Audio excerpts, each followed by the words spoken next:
കഴിഞ്ഞ 2 ദിവസമായി ഈ അൻവർ ഇഷ്യൂവുമായി ബന്ധപ്പെട്ടുകൊണ്ട് എൻ്റെ പ്രതികരണത്തിന് ചോദിച്ചിരുന്നു.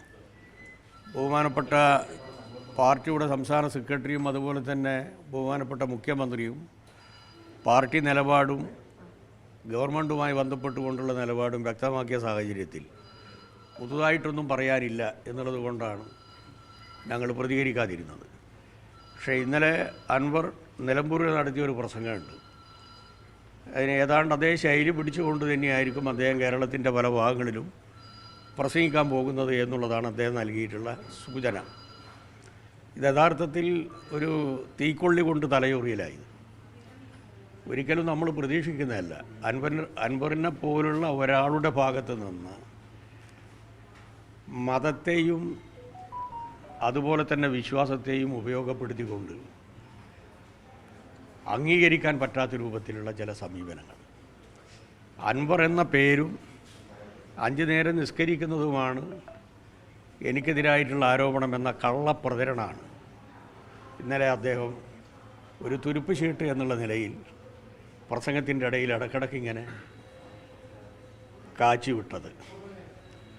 മലപ്പുറം ജില്ലാ സെക്രട്ടറി കാക്കി ഉടുപ്പുള്ള RSSകാരനാണെന്ന് വരെ അദ്ദേഹം പറഞ്ഞു. ജില്ലാ സെക്രട്ടറിയുടെ അച്ഛൻ സർക്കസിലെ കോമാളിയാണ്, ആ കോമാളിയുടെ മകനാണ് ജില്ലാ സെക്രട്ടറി എന്ന് വരെ പറഞ്ഞു. ഇത് ഒരു നെഹ്റു താമസിച്ച ഒരു വീട്ടിലെ പാരമ്പര്യമുള്ള ഒരു പിതാവിൻ്റെ മകന് യോജിച്ചതാണോ ഈ പ്രയോഗങ്ങൾ? അത് അദ്ദേഹം പരിശോധിക്കേണ്ടതാണ്. ഞങ്ങളെ നഖശികാന്തം എതിർക്കുന്നതാണല്ലോ ചില സോഷ്യൽ മീഡിയയിൽ പറയുന്ന കാര്യങ്ങൾ. അതിൽ പ്രധാനപ്പെട്ടതാണ് ജയശങ്കർ. എല്ലാ ദിവസവും മുഖ്യമന്ത്രിക്കെതിരായിട്ട് പറയുന്നതാണ്.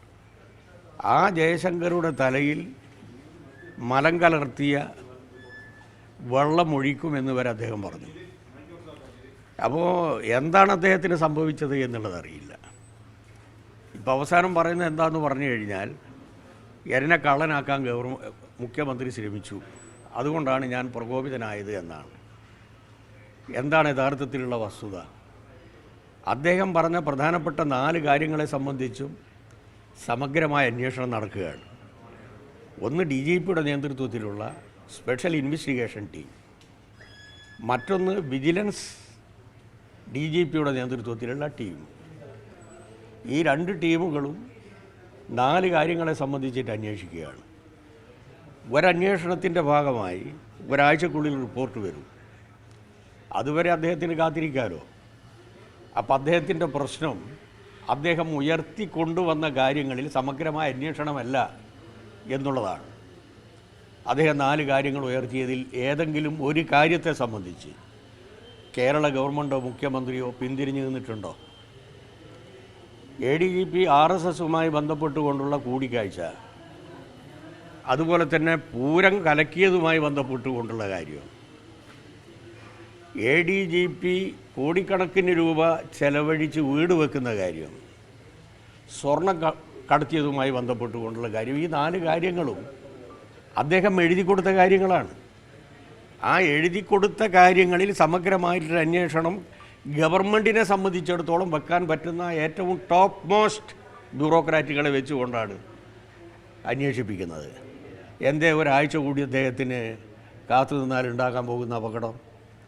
ഏത് കാര്യത്തിലാണ് അദ്ദേഹത്തെ കേരള ഗവൺമെൻറ്റോ അല്ലെങ്കിൽ മുഖ്യമന്ത്രിയോ അപമാനിച്ചിട്ടുള്ളത്? അപ്പം ഇതിൻ്റെ പിന്നിൽ നേരത്തെ ഞങ്ങൾ പറഞ്ഞതാണ് ഒരു ഗൂഢാലോചനയുണ്ട്. ഇപ്പം മലപ്പുറത്തെ സംബന്ധിച്ചിടത്തോളം കഴിഞ്ഞ നിയമസഭാ തെരഞ്ഞെടുപ്പിൽ 43% വോട്ടാണ് LDFന്. അത് മുസ്ലിം ജനവിഭാഗത്തിൽ നിന്നുള്ള ഒരു വലിയ തള്ളിച്ച LDFനും പ്രത്യേകിച്ച് CPMനും ഉണ്ടായി. അതിനുള്ള ഒരു പ്രധാനപ്പെട്ട മർമ്മം എന്ന് പറയുന്നത് ബഹുമാനപ്പെട്ട മുഖ്യമന്ത്രി സഖാവ് പിണറായി വിജയൻ്റെ ഇടപെടലാണ്.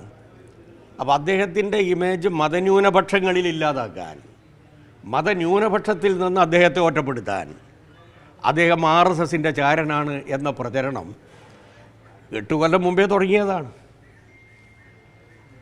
മതന്യൂനപക്ഷങ്ങളിൽ അദ്ദേഹത്തിനുള്ള അംഗീകാരം എന്ന് പറയുന്നത് വെറുതെ ഉണ്ടാക്കിയതല്ല. ജീവൻ പണയപ്പെടുത്തിയും സന്നിഗ്ധ ഘട്ടത്തിൽ ആ വിഭാഗത്തോടൊപ്പം നിന്നൊരാളാണ്. തലശ്ശേരി ലഹള നടക്കുമ്പോൾ ഇവരെ ആരെയും കണ്ടിട്ടില്ലല്ലോ. പല പ്രധാനപ്പെട്ട നേതാക്കളും മാഹിപ്പാലം വരെയല്ലേ വന്നിട്ടുള്ളൂ, തിരിച്ചു പോവല്ലേ ചെയ്തത്. അന്ന് വസൂരി പിടിച്ച് കിടപ്പിലാണ്, പൊളിച്ചിട്ടില്ല പിണറായി. ആ സമയത്താണ് റെഡ് വളണ്ടിയർമാരെ ഓപ്പൺ ലോറിയിൽ കയറ്റി ഈ കലാപബാധിത പ്രദേശങ്ങളിലെല്ലാം അദ്ദേഹം സഞ്ചരിച്ചത്. മാറാട് കലാപം, 1ഉം 2ഉം മാറാട് കലാപം കേരളത്തിൻ്റെ അന്നത്തെ മുഖ്യമന്ത്രിയായിരുന്ന AK ആൻ്റണിക്കോ അല്ലെങ്കിൽ കുഞ്ഞാലിക്കുട്ടിക്കോ അങ്ങോട്ടേക്ക് കടക്കാനേ കഴിഞ്ഞിരുന്നില്ല, പിണറായി പോയി. അപ്പോൾ മതന്യൂനപക്ഷങ്ങളുടെ ഇടയിൽ അദ്ദേഹത്തിനുള്ള ഒരു ഇമേജ് തകർക്കുക, അതുവഴി കേരളത്തിലെ ഇടതുപക്ഷ ജനാധിപത്യ മുന്നണിയുടെ ജനകീയ അടിത്തറക്ക് കോട്ടം സംഭവിപ്പിക്കുക, ഇത് UDFൻ്റെ ഒരു അജണ്ടയാണ്. ആ അജണ്ട നടപ്പിലാക്കുന്നതിന് വേണ്ടി കുറേ പണികൾ കഴിഞ്ഞ 8 വർഷമായി നടത്തുകയാണ്. അതിൻ്റെ അവസാനത്തെ ഒരു ഉദാഹരണമാണിത്. ഇതുകൊണ്ടൊന്നും കേരളത്തിലെ ഇടതുപക്ഷ ജനാധിപത്യ മുന്നണിയെയോ CPIMനെയോ അതിന് നേതൃത്വം കൊടുക്കുന്ന പിണറായിയെയോ തകർക്കാൻ കഴിയില്ല. അത് ഈ പാവപ്പെട്ട ജനവിഭാഗങ്ങൾ, പ്രത്യേകിച്ച് മതന്യൂനപക്ഷങ്ങൾ തിരിച്ചറിയും. ഇപ്പം അദ്ദേഹം ഉപയോഗിക്കുന്ന ഈ തുരുപ്പ് ഷീട്ട്, ഇത് ഞങ്ങൾ പ്രതീക്ഷിച്ചതാണ്, ഇത് അവസാനം അയാൾ ഉപയോഗിക്കുന്നു.